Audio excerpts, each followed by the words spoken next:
ドリル。で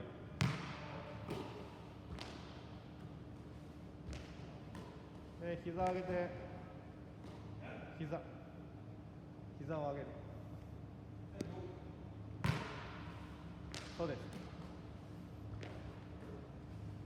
でバックシュート。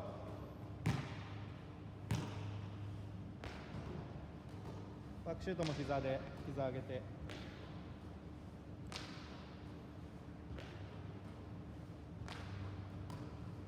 ボール下げないように。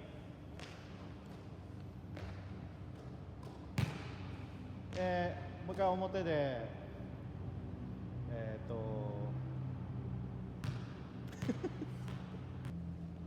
表の前間、ボードを使わない。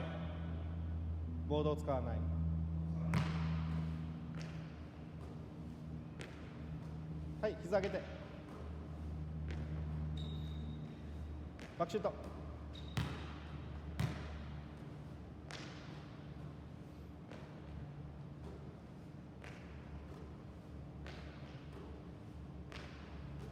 オッケー。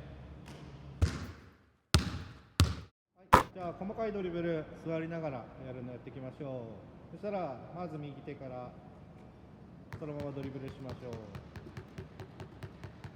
う。100回ぐらいやるといいです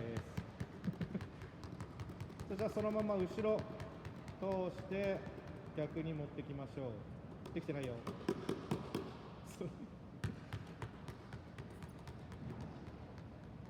右左ね。これもうまいやつがやったはい、そしたら前できる人は膝ね伸ばしながらねやってもいいんで、前を通して細かく。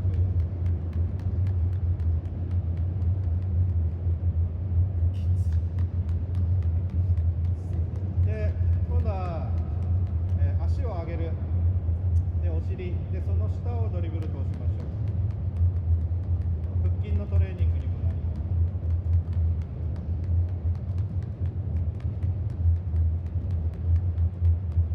でそしたら今度は足を広げてでドリブル123まで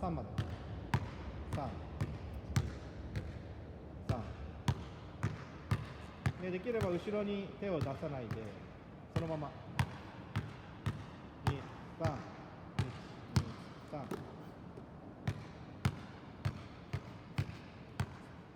はい。そしたらその足開いたままさっきやった細かいドリブルで一周しましょう。一周前から足開いたままで、足は閉じてもいい。そう硬い人は閉じるってそうじゃない。膝を曲げてもいい。伸ばしたまま細かく前足前ちょ閉じないこれできないパターンでした。また次週お会いしましょう。